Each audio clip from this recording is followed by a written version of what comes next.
Komunitas Sahabat Sehat meluncurkan konsultasi online dengan Dr. Agus Rahmadi, M.Biomed, MA, seorang dokter, pakar herbal, dan pengamat tibbun nabawi yang berpengalaman lebih dari 19 tahun di bidangnya.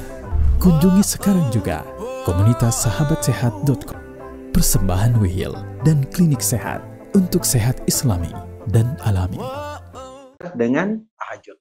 Dan telah bergabung bersama kita di sini dokter kita yang senantiasa segar setiap pekannya ini, senantiasa menemani kita setiap pekannya, Dr. Agus Rahmadi, M.Biomed. Assalamualaikum, Dok. Waalaikumsalam warahmatullahi wabarakatuh. Gimana kabar hari ini, Dok? Sehat ya, Dok ya? Alhamdulillah. Mas Ya, kelihatan Afwan dari gimana wajahnya. kabarnya nih? Alhamdulillah sehat juga, Dok. Alhamdulillah. Baik, para pemirsa Umat TV yang dimuliakan Allah Subhanahu wa taala, bagi Anda yang memiliki pertanyaan seputar kesehatan yang berkaitan dengan tema kita pagi hari ini, bisa Anda tuliskan komentar Anda ataupun pertanyaan Anda pada kolom komentar di live streaming Umat TV. Baik, Dok. Ini kita berbicara dengan sholat tahajud, Dok. Kira-kira apa sebenarnya kaitan sehat dengan tahajud? Sholat tahajud ini dikaitkan dengan kesehatan. Ini seperti apa, Dok? Ya. Bismillahirrahmanirrahim. Assalamualaikum warahmatullahi wabarakatuh. Waalaikumsalam warahmatullahi wabarakatuh. Alhamdulillahirabbil alamin. Allahumma shalli ala Muhammad wa ala ali Muhammad. Ya, senang nih bisa berjumpa dengan pemirsa Umat TV. Terus Mas Afwan kayaknya segar-segar juga. Alhamdulillah, Dok. Mudah-mudahan sehat semuanya ini ya. Amin. Iya, jadi saya tertarik nih dengan tahajud ya. Disebutkan di dalam Al-Quran kan, wa minal laili fatahajjat bihi nafilatan lak asa ayyab'asaka rabbuka maqaman mahmuda. Jadi tempatnya orang yang rajin tahajud itu adalah tempat yang terpuji, diangkat derajatnya oleh Allah, dan insya Allah dikabulkan doanya oleh Allah. Dari sisi aspek yang kesehatan ini sangat luar biasa.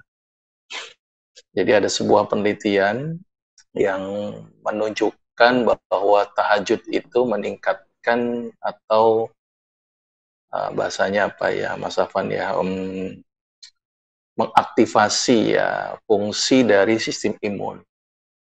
Jadi dilihat dalam sebuah penelitian itu tentang efek tahajud terhadap limfosit T. Nah, ini ternyata aktivasi limfosit T itu menjadi lebih baik, lebih responsif, ya. Jadi sini menyimpulkan bahwa tahajud meningkatkan respon imun. Nah, kalau imunnya bagus, insya Allah bisa lebih sehat, gitu ya, Mas Afwan. Kenapa ini bisa terjadi? Ternyata ada hubungan dengan sebuah siklus, namanya siklus sirkadian. Siklus ini siklus yang terjadi secara periodik. Dia akan keluar ketika malam hari, terus kemudian meningkat sampai pagi hari, kemudian siang menurun. Siklus ini disebut dengan siklus ACTH. ACTH itu singkatan dari adrenocorticotropic hormone. Ternyata ACTH ini merangsang produksi kortisol. Nah, ketika kortisol berlebih, nah itu ternyata memiliki efek mereduksi respon imun, menghambat produksi limfosit T. Ya, jadi bahasa gampangnya bahwa kalau tahajudnya rajin, maka ACTH bisa direduksi, kortisol bisa direduksi, maka imun menjadi bagus.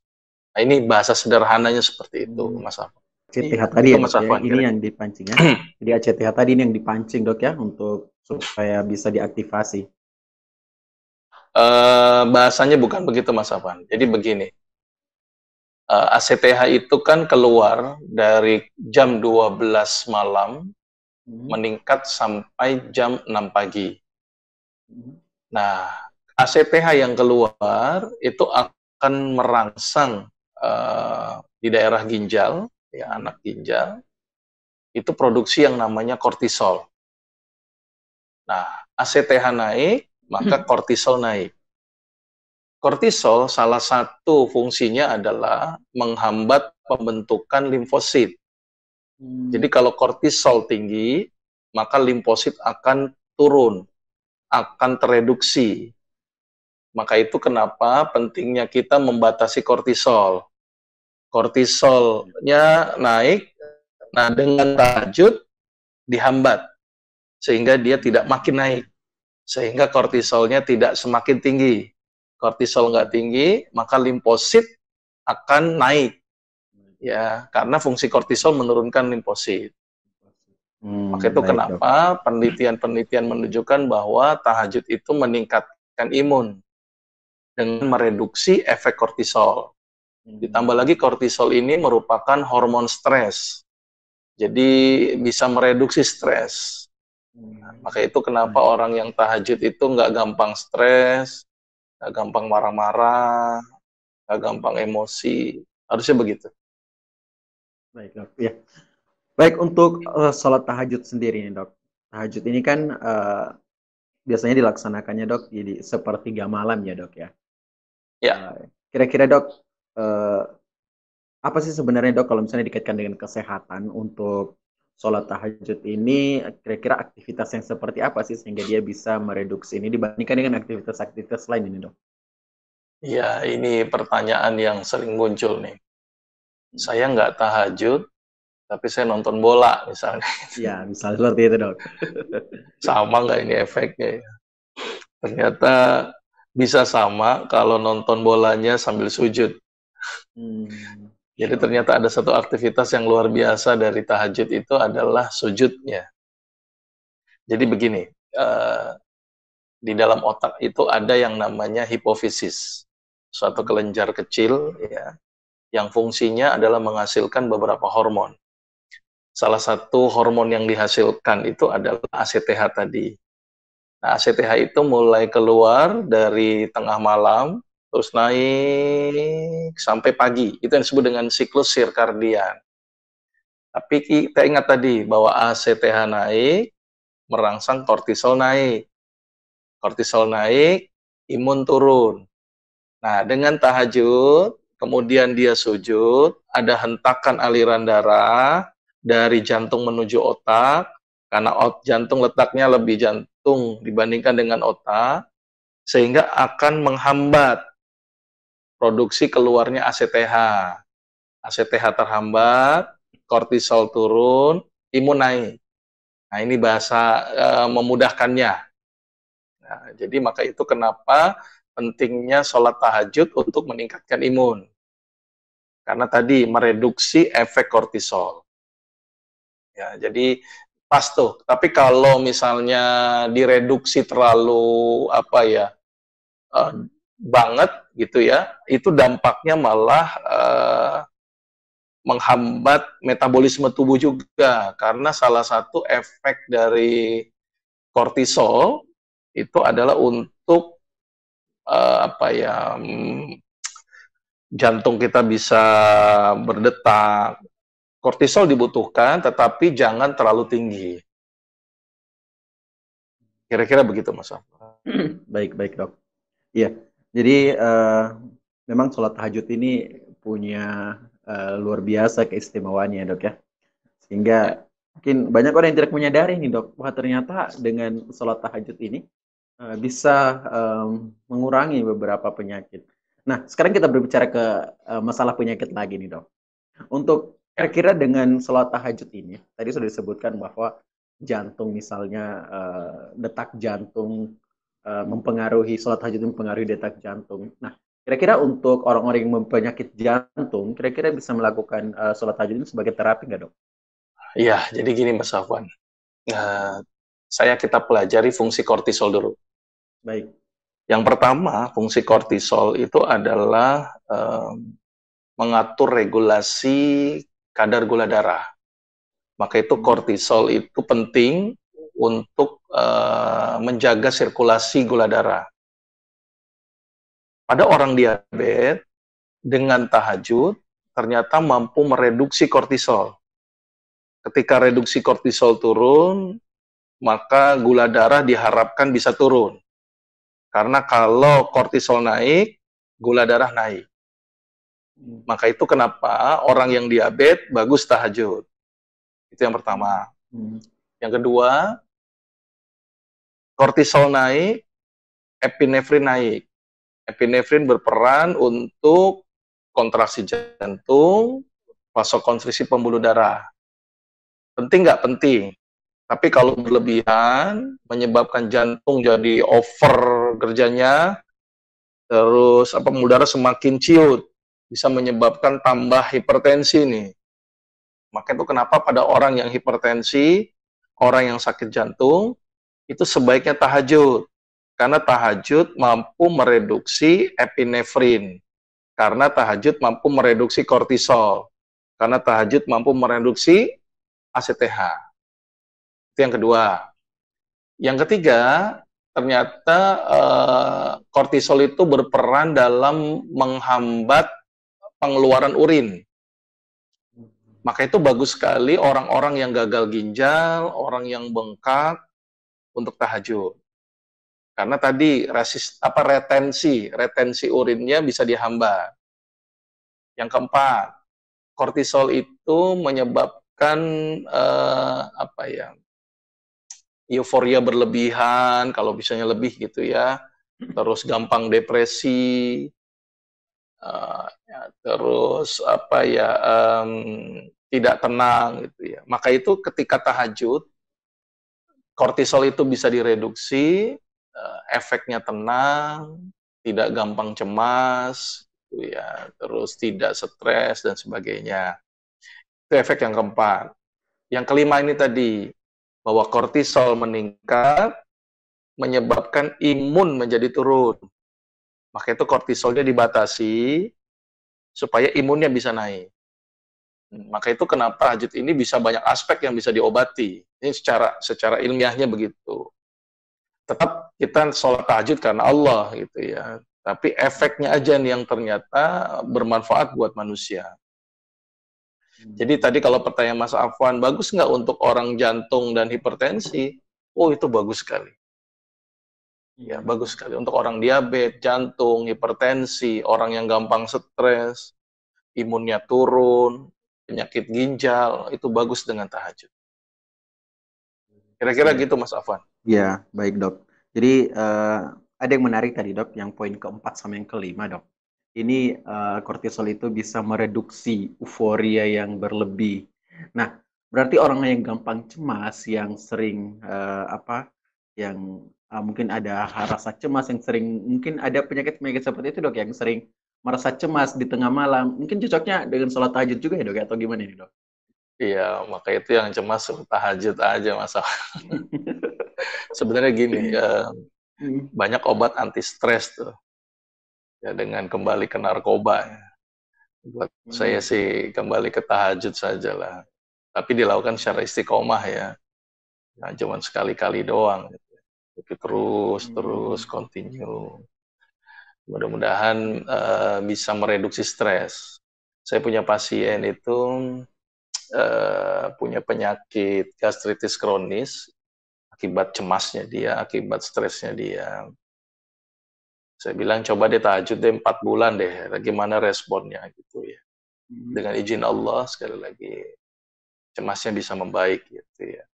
Maka itu kenapa pentingnya tahajud. Dan memang selain kita tentunya pahala yang didapatkan dari sholat tahajud itu sendiri, juga ternyata banyak efek lain yang berhubungan dengan kesehatan itu tadi ya dok ya. Ya betul. Itu Baik, kesehatan dok. Efeknya lah ya. Tetap kita ibadahin niat karena Allah ya, bukan karena sehatnya ya. Sehat itu efeknya saja. Baik, ya. Pantas saja dok, kalau misalnya kita perhatikan ini yang di bulan Ramadan jarang-jarang ada orang sakit ini dok, kalau yang istiqomah untuk sholat tahajud ini dok. Iya. Baik dok, ini taraweh kali ya kalau Ramadan ya. Iya. Tapi kan biasanya di 10 hari, kan agak sepertiga malam. Iya, di 10 hari terakhir kan kebanyakan yang itikaf ini, ya. melaksanakan. Baik dok. Ya mudah-mudahan terus dilanjutkan ya. Amin. Setelah itu dok, karena memang seharusnya bulan Ramadan itu membuat kita setelah bulan Ramadan masih tetap istiqomah dan itu ya dok ya. Iya.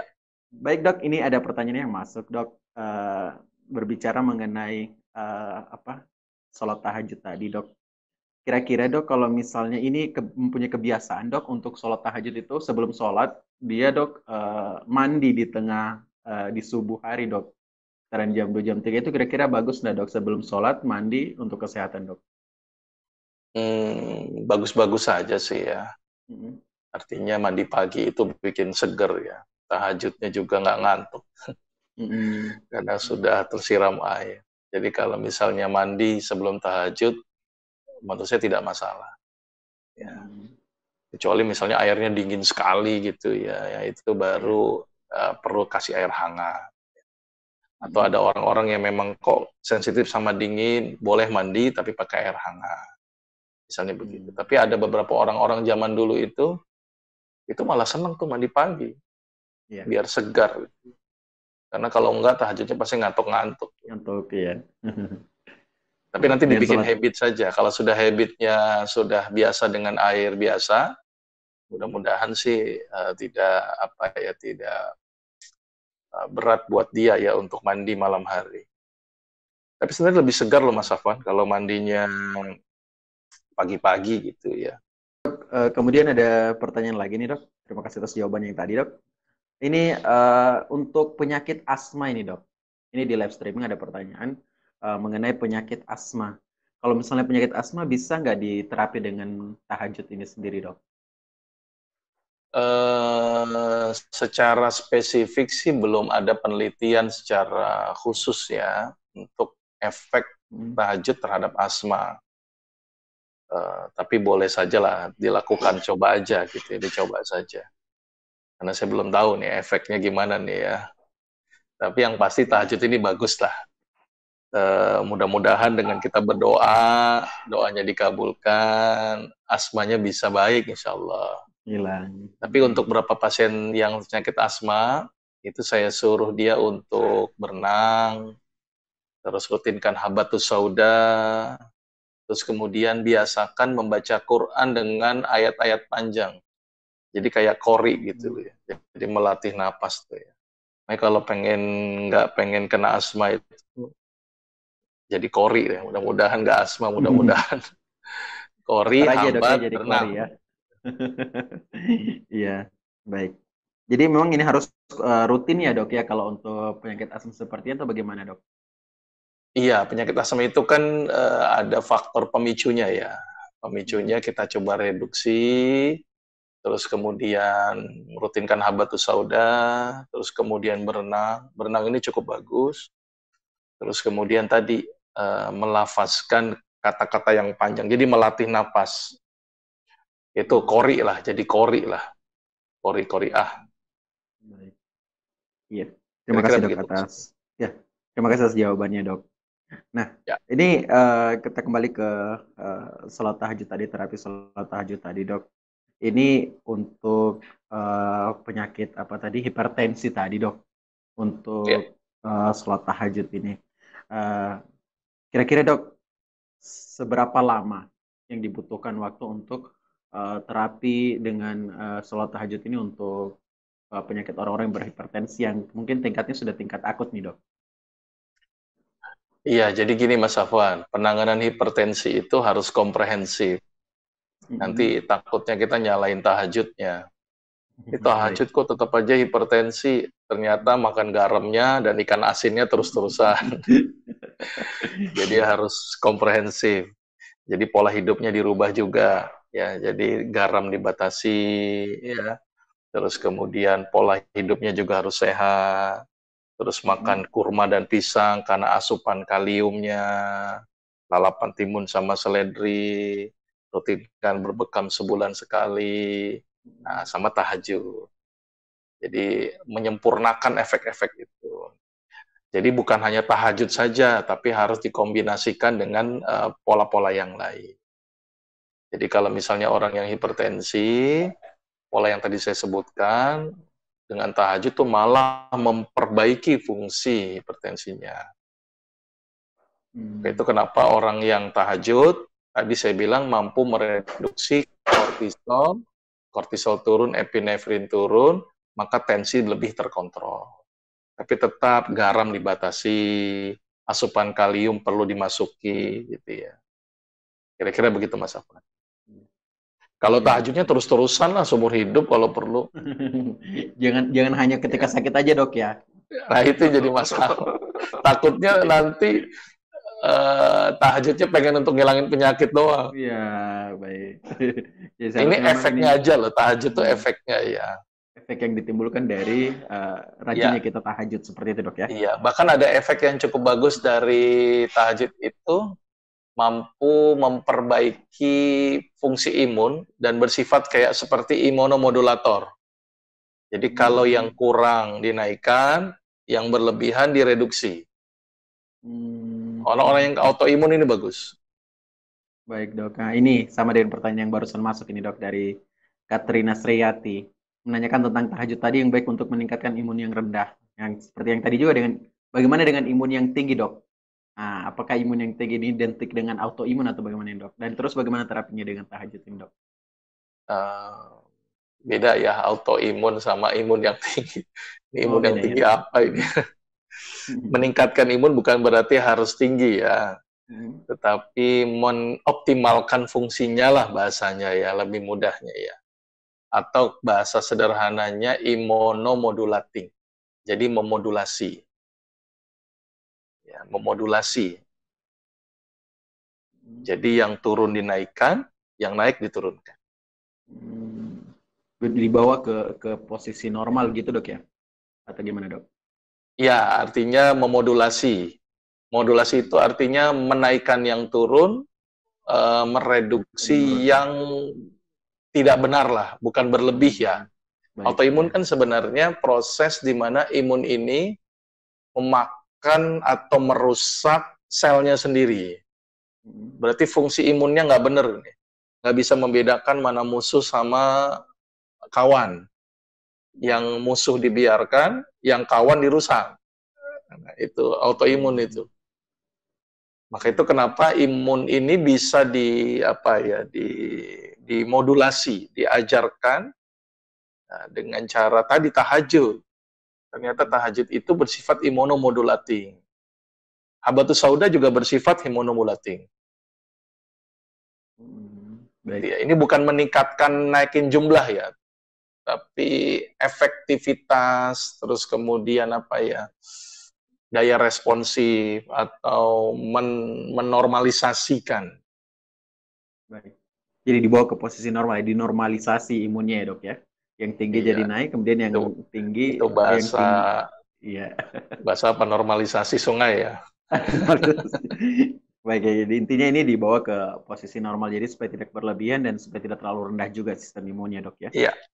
Baik. Ya, kemudian ya dok ada pertanyaan lagi yang masuk dok.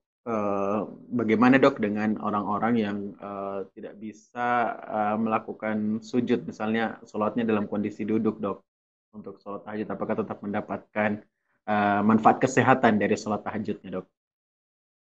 Hmm, saya belum melakukan penelitian lebih lanjut dan belum membaca jurnalnya secara khusus untuk orang yang sambil duduk ya. Hmm. Tapi kalau dia tidak mampu, terus kemudian pasrahnya dia kepada Allah, minta sama Allah, mudah-mudahan penyakitnya bisa tereduksi dan bisa sehat. Mungkin aspek itunya ya. Karena memang yang diteliti itu kan efek tadi bagaimana orang yang tahajud bangun di sepertiga malam. Terus aktivitas tahajudnya yang dilihat. Salah satunya adalah sujud. Bagaimana kalau tidak sujud? Nah, ini belum ada penelitian. Tapi ada aspek yang paling penting adalah dia dekat dengan Allah, mudah-mudahan. Terus kemudian minta sama Allah, Allah yang akan menyehatkan. Kira-kira begitu. Kalau nonton bola kan nggak minta sama Allah kan. Jadi Iya dok, efeknya ya betul. nggak ke tubuh misalnya. Baik. Jadi memang untuk sholat tahajud ini tidak ada ruginya dok ya. Entah itu kita Ya nggak ada lakukan dalam ruginya lah, nggak kondisi ada rugi. duduk, tentunya kita akan mendapatkan, tentu yang paling besar harapan kita adalah mendapatkan pahala dari Allah Subhanahu Wa Taala ya dok ya. Ya, Baik. Iya dok. Kemudian dok ini melanjutkan pertanyaan tadi dok mengenai sistem imun dok. Kira-kira selain sholat tahajud, kira-kira ada nggak dok suplemen-suplemen lain dok yang alami untuk meningkatkan sistem imun sendiri dok. Iya, tadi bahwa habatus sauda itu meningkatkan respon imun, madu itu juga bagus, ya, minyak zaitun, makanan yang vitamin C itu juga meningkatkan imun. Ya, terus pola hidup yang benar lah yang meningkatkan imun. Hmm. Kira-kira gitu Mas Om. Ya baik. Jadi tetap menjaga pola hidup ya dok ya, termasuk pola makan tadi mungkin dok ya, untuk tidak Ya, terlebihan juga, kemudian ya, mengkonsumsi madu tadi, kemudian habatus sauda dan lain sebagainya. Iya, baik dok. Sekarang kita kembali ke penyakit ini dok. Ini banyak yang bertanya kalau masalah penyakit ini dok. Mengenai diabetes itu sendiri dok. Iya, diabetes sendiri dok. Nah, untuk terapinya dok, selain dengan misalnya sholat tahajud, kemudian juga menjaga pola makan, kira-kira eh, terapi apa lagi dok yang bisa dilakukan untuk seorang yang menderita penyakit diabetes ini dok? ya, ini saya terangkan nanti dalam sesi khusus nih ya, panjang Hmm, itu ya. baik. Tapi intinya begini, intinya gula tidak boleh tinggi karena tinggi beresiko. Tapi juga harus bagaimana memperbaiki pankreasnya, terus kemudian reseptornya, ya, terus metabolisme di hatinya. Jadi konsepnya tidak hanya mengontrol gula, tetapi bagaimana memperbaiki semua komponen yang berperan dalam gula, baik pankreasnya, insulinnya, reseptornya, regulasi gulanya. Nah, bagaimana caranya? Nanti sesi yang berbeda ini ya. Tapi salah satunya yang saya berikan di sini, saya berikan aspek nutrisi. Ya, misalnya dengan memperbanyak arginin. Karena arginin ini berperan penting untuk produksi insulin. Terus memperbanyak kalsium. Karena kalsium ini juga berperan penting untuk pengeluaran insulin. Ya, terus kemudian menurun gula darah, tapi yang alami saja. Nah, misalnya dengan daun salam. Tapi dosisnya berapa tergantung kadar gula darahnya. Maka itu perlu ada pemeriksaan. Nanti dalam sesi yang berbeda, Mas Afan, karena diabetes ini Ya, agak panjang dan baik. kasusnya cukup banyak.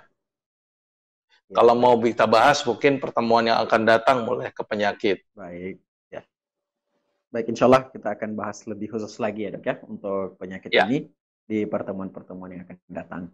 Nah, dok, ini kita kembali ke sholat tahajud tadi. Dok, ini ada pertanyaan dari Yana Hadriana. Ini bagaimana mengantisipasi dok orang-orang yang bekerja malam ini dok, kemudian lelah dan belum tidur dan harus bangun tahajud. Apakah tidak perlu tidur kemudian sholat tahajud atau harus tidur dulu dok kemudian bangun sholat tahajud? Ini khususnya orang yang bekerja malam ini dok. kalau bisa ganti kerjaan. Jadi direktur aja Mas Afwan ya. Iya baik Ya, dok. karena kalau kurang tidur juga berdampak buruk. Ya, Hmm, jadi kalau sholat tahajudnya sulit karena kurang tidur ya ibadah yang lain saja diperkuat gitu ya. Misalnya puasanya. hmm, Kalau misalnya dia kerja security itu kan ya, nggak boleh tidur ya. Sedangkan iya dok. tahajud itu kan harus tidur dulu ya. Tidur dulu Hmm, kemudian bangun ya. Tapi kalau nggak tidur ya nggak disebut tahajud ya. Mungkin sholat taubat atau sholat yang lain ya. Kira-kira begitu malam. ya. Hmm. Saran saya sih ganti kerjanya jadi direktur lah. Atau Iya dok, biar komisaris ini ya, gitu ya. biar tidak Ya sulit ya ini kalau ya. tidak tidur dulu ya. Karena Hmm, ekspektasi baik. itu harus tidur dulu. Ya, tidur baru Baik. sholat. Baik dok. Jadi memang untuk sholat tahajud ini memang kita dianjurkan untuk tidur dulu ya dok ya, dan Ya, kita bangun tengah malam. Nah kemudian dok untuk jamnya sendiri dok, ini ada pertanyaan. Kira-kira yang paling berkualitas untuk sholat tahajud itu, yang tentunya jika dikaitkan dengan kesehatan ini kira-kira pukul berapa dok yang paling bagus? sepertiga malam terakhir.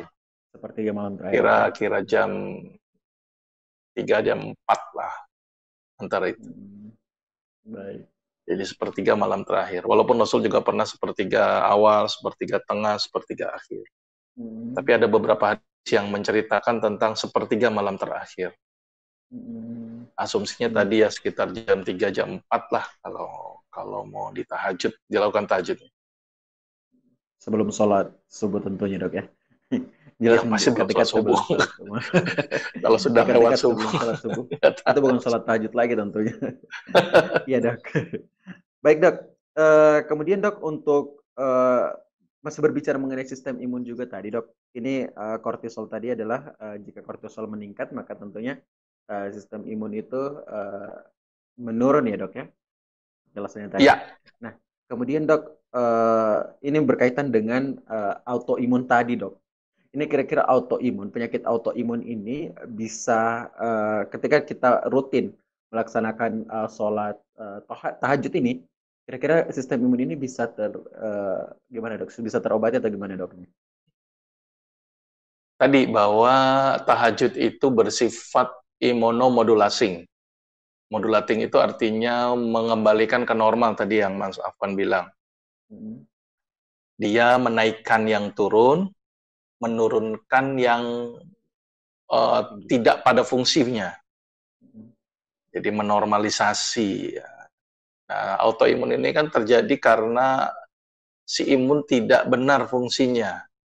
Nah, dengan tahajud diharapkan nanti imun itu bisa berfungsi dengan baik. Jadi benar tadi Mas Afwan bilang menormalisasi. Ya, jadi kayak autoimun itu kan penyakit yang penyebabnya tidak diketahui ya. Ya. Kenapa dia makanin si selnya sendiri? Mungkin perlu diajarkan ya. Nah, bahasa sederhananya ya tahajud tadilah bisa ngajarin dia supaya kembali kepada fungsinya. Baik, dok. Iya baik dok. Jadi tentunya tetap saja ya dok ya untuk sholat tahajud ini bahwasanya dia akan menormalisasi dan tentunya akan menormalisasi sistem imun. Ketika kortisolnya tadi bisa tereduksi maka tentunya sistem imun juga akan kembali ke posisi normal. Begitupun juga dengan sistem autoimun tadi dok ya. Seperti itu dok ya. Jadi autoimun itu bisa ketika kita kortisolnya rendah, kortisolnya diturunkan maka dia bisa kembali ke posisi normalnya. Seperti itu dok ya. Jelasannya ya. Iya, Baik. iya. Ya, baik dok. Kemudian kita kembali berbicara lagi dok ini mengenai sistem tahajud sendiri. Bahwasanya sholat tahajud ini banyak orang yang tidak mengetahui ini dok. Oh ternyata di balik sholat tahajud ini banyak hal-hal yang tentunya orang tidak ketahui. Ternyata penyakit juga bisa tereduksi. Nah, kira-kira dok untuk sholat tahajud ini uh, kira-kira berapa rakaat ini dok? Ini yang bertanya nih. Kira-kira untuk jumlah rakaatnya ini dok seperti apa dok? Karena banyak orang mengatakan ada yang saya sanggup cuma 2 rakaat dok, ada yang 4 rakaat, ada yang 6 rakaat, ada yang 8 rakaat, ada yang sampai 11 sampai selesai witir ya dok. Ini kira-kira bagaimana dok? Iya, minimal 2 rakaat. Tapi Baik. kalau ada penelitian saya baca itu 8 dengan 3 ya. Jadi 11. penelitian itu 8 dan 3 ya. Tapi 2 rakaat itu sudah minimal ya. 1 rakaat nggak ada ya tahajudnya. Ya Baik. minimal 2 rakaat ya. Masalah jumlah itu saya serahkan ke masing-masing. Tapi kalau ada penelitian yang saya baca 8 rakaat, terus kemudian dengan 3 witir. Baik. Dan ini memang sesuai dengan dalilnya dok ya. Sesuai dengan dalil juga bahwa kebanyakan memang yang dilaksanakan itu adalah 11 rakaat juga dok. Atau gimana dok? Kalau taraweh ya 11 rakaat ya. Dengan Betul, witir. dok. Itu dikonversikan ke tahajud ya juga dengan 11. Itu kan tidak ada ketentuan secara pasti ya jumlah rakaatnya ya. Ada yang bilang 2, bilang 4, bilang 8. Ya ini tidak ada sesuatu yang menunjukkan harus berapa rakaat ya. Baik. Jadi sesuai kesanggupan aja dok ya. Ya sanggupnya berapa lah. Iya baik. Minimal 2 rakaat pokoknya gitu aja deh. Oh, harus 2 rakaat. Maksimal unlimited. Ditambah witir juga tentunya dok ya. Iya sama witir. Iya. Ya, baik dok. Jadi kalau untuk penanganan penyakit tidak ada ditentukan ya dok ya. Saya harus laksanakan beberapa rakaat begitu dok. Tidak perlu dok atau gimana? Nah, tadi gini Mas Afwan, tahajud ini bukan ke arah spesifik harus nyembuhin penyakit gitu ya, Hmm. Hmm. tapi dampaknya saja bikin sehat gitu loh. Maka itu judulnya sehat dengan tahajud. Tahajud. Ya Nah, dok. kalau untuk penyakit perlu dikombinasi dengan tadi pola hidup, pola makan, terapi-terapi tambahan. Jadi jangan tahajud saja, tapi Khusus di ada aspek yang tahajudnya. lain yang harus dipenuhi. Itu Mas Afwan. Baik. Takutnya nanti nih, wah tahajud doang nih bisa nyembuhin semua penyakit. Tapi pola Ya. makannya nggak dirubah, ya. Terus pola hidupnya masih gitu terus. Ya. Jadi jangan khawatir saya terjebak nyalain tahajudnya kalau nggak sembuh. Ya. Tahajud ini bikin sehat, intinya begitulah. Jadi tahajud Maka ini itu adalah sehat dengan salah satu tahajud. aspeknya gitu dok ya. Salah satu aspek yang membuat kita sehat yaitu dengan tahajud. Seperti itu dok ya. Iya, betul. Baik ya. Dan sampai ada yang terjebak bahwa satu-satunya penanganan penyakit itu adalah dengan tahajud. Mungkin seperti itu ada yang berpikiran dok ya. Dan ternyata perlu kita Iya, klarifikasi bahwa tahajud ini adalah salah satu aspek saja yang iya, menyembuhkan iya. beberapa Salah penyakit. satu aspek deh ya. Baik. Intinya apa yang diperintahkan Allah dan Rasulnya ini pasti Hmm. bermanfaat. Tidak mungkin merugikan kita lah ya. Masalah Baik. dia lagi sakit, tahajud, bagus. Orang sehat, tahajud, bagus juga. Jadi aspek tahajud ini meningkatkan kesehatan kita. Ya, tapi kalau misalnya ada penyakit, kemudian hanya tahajud murni, tapi tidak diatur pola hidupnya, tidak diatur pola Ya. makannya, sunnah-sunnah lain nggak dijalankan, ya sama juga percuma. Kan hidup Baik. ini harus komprehensif ya. Baik. Rasulullah pun juga mengajarkan kita, ya tadi makanannya halal dan baik, tahajud juga dilakukan, ya kira-kira gitu Mas Afwan. Puasa juga dok ya. Puasa sunnah ya. Puasa dan sebagainya. Ya. Hmm. Baik dok. Iya. Kemudian dok, ini kita perlu kembali luruskan tadi dok ya bahwasanya uh, salah satu aspek yang membuat kita sehat itu adalah salah satunya adalah dengan sholat tahajud, dan tentunya bukan cuma sholat tahajud, dan masih banyak sunnah-sunnah lainnya yang Rasulullah ajarkan kepada kita Ya. untuk kita lakukan, dan tentunya apa yang dilakukan oleh Rasulullah adalah sesuatu yang benar dan kita percaya itu bahwasanya apa yang diajarkan Rasulullah itulah tidak ada yang salah, semuanya benar, dan tentunya kita sebagai umatnya wajib untuk mengikuti Rasulullah SAW. Jika kita ingin sehat juga tentunya harus kita mengikuti Rasulullah SAW. Ya, baik dok. Kita berbicara kembali nih dok tentang Ya. penyakit yang kita kaitkan dengan sholat tahajud ini. Bahasanya dok, sholat tahajud ini memang uh, sesuatu yang memang sangat sulit dilakukan, dan sangat sedikit orang yang bisa melakukan ini, dan tentunya waktunya juga yang di sepertiga malam. Nah dok, ini ada yang bertanya dok, kira-kira kalau misalnya kita sholat dok di awal malam sepertiga malam, kemudian kita tidur, kemudian kita sambung lagi di sepertiga malam terakhir. Itu kira-kira bagaimana, Dok? Ini kira-kira bagaimana? Jadi sepertiganya itu terpotong, Dok, mungkin. Mungkin 2 rakaat pertama, kemudian di ujung malamnya disambung lagi nih dua rakaat. Iya, saran saya begini Mas Sofwan. Ya. Ya udah paling enak nih.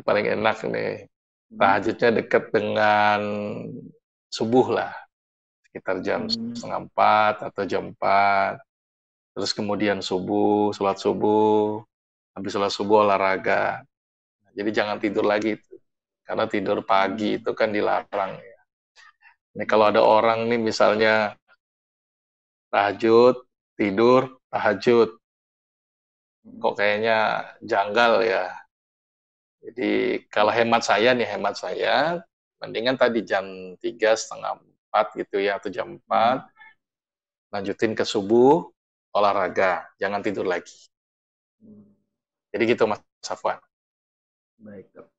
Iya. Kemudian dok, pertanyaan selanjutnya, ini kita menghadapi sekarang ini masa pandemi ini dok. masa pandemi COVID-19. Ini lagi bertanya ini tentang sistem imun kembali nih dok. Nah, Ya. kira-kira dok, untuk eh, meningkatkan sistem imun, kira-kira sholat selain dengan nutrisi tadi, nutrisi yang disebutkan tadi dok, kira-kira sholat malam ini bisa menambah sistem imun juga atau bagaimana dok?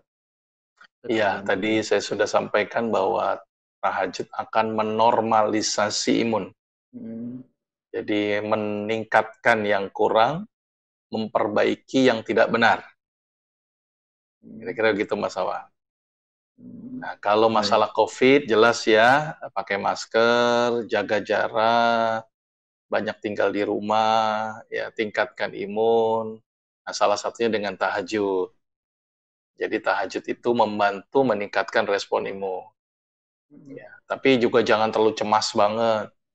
Karena banyak orang tuh sakit gara-gara cemasnya. Cemas yang berlebihan Ya, dok ya? ya, jadi tetap waspada, tapi jangan cemas. Jangan terlalu khawatir.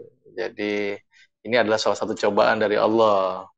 Mudah-mudahan ini menjadi hikmah buat kita. Baik dok. Ya, terima kasih atas penjelasannya dok. Ya, Nah, dok, ini kita berada di akhir waktu ini dok.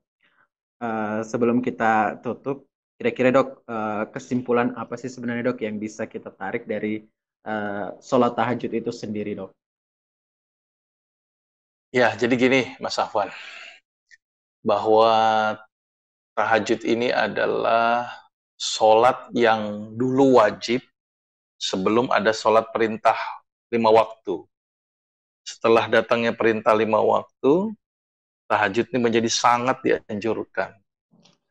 Maka itu seyogianya kita sebagai hambanya Allah, dan kita akan berusaha. Terus kemudian tahajud ini jangan dianggap sebagai oh kalau sakit ini tahajud saja, nggak bisa. Tahajud memberikan aspek kesehatan. Tapi kalau untuk mengenangani penyakit, perlu kita lihat dulu, terus diatur pola hidupnya, diatur pola makannya. Tahajud salah satunya meningkatkan fungsi untuk memperbaiki kesehatan itu.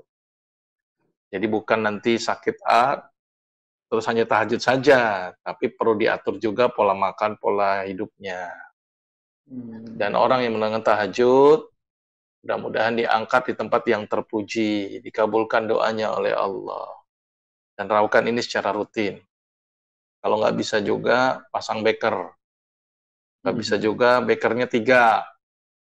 Ya, tempat tidur, pintu keluar, kamar mandi. Nah, nanti pasti ke kamar mandi nanti. Mudah-mudahan kita dimudahkan oleh Allah untuk tahajud. Amin. Kira-kira begitu Mas Afwan. Ya, dan tentunya semoga sholat tahajud ini mungkin yang kita sudah rutinkan kemarin di bulan Ramadan, tentunya setelah bulan Ramadan ini kita masih tetap pertahankan ya dok ya. Insya Allah. Sampai akhir dari usia ya. Kita dok. Amin, amin. Insya Allah, insya Allah. Insya Allah. Baik dok, sebelum kita tutup ini dok, ini saya mengenai Nigella Extract ini dok. Nah, ini salah satu produk dari klinik sehat itu sendiri, ada Nigella Extract. Ini kira-kira kelebihan dan keunggulannya apa nih Ustaz, dok? Nigella Extract. Ya, Nigella itu kan Nigella sativa ya. Bahasa sederhananya yang sering kita dengar Habatus Sauda. Nigella sativa itu nama ilmiah ya. Nah, salah satunya tadi saya rekomendasikan konsumsi Habatus Sauda, itu juga meningkatkan respon imun. Jadi salah satu yang disunnahkan oleh juga Rasulullah, karena Habatus Sauda mengobati semua penyakit kecuali kematian. Jadi Habatus Sauda bersifat imunomodulating. Jadi menaikkan yang turun, memperbaiki yang normal. Habatus Sauda juga bagus untuk asma. Ya, karena asma ini perlu di bronkodilator atau dilebarkan, terus mereduksi histamin yang berlebihan, inflamasi yang berlebihan. Nah, Habatus Sauda memiliki efek itu. Selain itu juga Habatus Sauda juga memperbaiki kadar gula darah, terus memperbaiki fungsi sel, ya. Hmm. Terus tadi meningkatkan respon imun. Maka itu kenapa klinik sehat juga menyediakan habatus sauda untuk dirutinkan. Kira-kira begitu, Mas Afwan. Baik, ya. Jadi ini sebenarnya Nigella ekstrak. Ini dok adalah sebenarnya dari habatus sauda ekstrak dok ya, yang Iya, habatus sauda Nigella sativa itu nama ilmiahnya. nama ilmiahnya. Baik. Dan ini tentunya sangat baik dikonsumsi untuk meningkatkan sistem imun juga tadi dok ya. Ya, Sistem imun, ya. kemudian juga untuk meningkatkan sistem kekebalan tubuh kita, sistem imun, kemudian juga untuk penderita asma tadi. Nah, dok, selain itu dok, ini juga kita berbicara mengenai komunitas sahabat sehat ini dok. Nah, gimana nih dok, komunitas sahabat sehat? Iya, jadi kalau bisa ikut bergabung nih. Iya. Nanti biar kalau bersatu kita teguh, kita bikin satu komunitas bersama, sharing ilmu, sharing tukar pendapat gitu ya. Terus apa ya? Biar ada satu komunitas yang memang punya visi dan misi yang sama. Salah satunya ingin mencoba mengembangkan bagaimana konsep pengobatan cara Nabi. Jadi kalau bergabung nanti ada beberapa fasilitas-fasilitas. Salah satunya nanti ya dapat ilmu yang memang terus-menerus ini seumur hidup ini secara gratis ya. Terus kemudian ada konsultasi gitu ya. Dan masih banyak manfaatnya lagi. Nanti bisa lihat di link dari Umat TV. Baik, ya. Jadi para pemirsa semuanya, bagi Anda yang mungkin yang ingin tahu tentang komunitas sahabat sehat, silakan bisa menghubungi nomor di 0811 172 271. Sekali lagi 0811 172 271. Dan tadi seperti yang disampaikan oleh Dr. Agus, bahwasanya di komunitas ini kita bisa sharing, kita bisa konsultasi tentunya, dan tentunya banyak hal-hal lain yang bisa kita dapatkan dari komunitas sahabat sehat ini. Dan sampai Anda ketinggalan, bisa Anda menghubungi di 0811 172 271. Nah dok, sebelum kita tutup, ada yang ingin kami disampaikan ini bahwa dok, mengenai gerakan Indonesia Sehat secara Islami dan alami, yaitu mari ganti gula dengan madu. Gunakan madu sehat untuk kebutuhan sehari-hari. Minum teh, gula diganti dengan madu. Minuman segar, air putih tambah es, tambah madu, tambah jeruk nipis. Kemudian penambah citra rasa makanan tanpa menggunakan pengganti MSG. Kemudian mengganti gula dengan berbagai masakan, kue atau minuman. Kemudian perawatan muka. Kemudian mempercepat penyembuhan penyakit. Jadi kalau ingin sehat, mari konsumsi madu sehat. Dan tentunya bisa Anda dapatkan di klinik sehat. Baik dok, saya ucapkan terima kasih dok atas waktunya hari ini. Insya Allah pekan depan insya Allah dok ya, kita ketemu lagi di bincang sehat kita. Dan tentunya kita akan membahas dengan tema-tema kita yang tentunya akan menarik lagi seputar dengan kesehatan penanganan penyakit secara Islami dan alami. Terima kasih banyak dok atas waktunya. Dan kami juga informasikan bahwasanya acara ini terselenggara atas kerjasama antara Umat TV dan Klinik Sehat, serta didukung oleh Wahda Inspirasi Zakat dan Miss Channel. Dan semua yang bertugas pada kesempatan hari ini mengucapkan jazakumullah khairan. Terima kasih banyak atas perhatian dan kerjasamanya. Bagi Anda juga yang sudah melayangkan pertanyaan, kami ucapkan jazakumullah khairan. Semoga jawaban dari Dr. Agus tadi bisa menambah wawasan kita dan tentunya kita bisa aplikasikan dalam kehidupan sehari-hari. Dan terima kasih banyak atas perhatiannya. Subhanakallah bihamdik. Asyhadu alla ilaha anta astaghfiruka wa atubu ilaik. Wassalamualaikum warahmatullahi wabarakatuh. Assalamualaikum. Jazakumullah khair, dok. Iya, iya.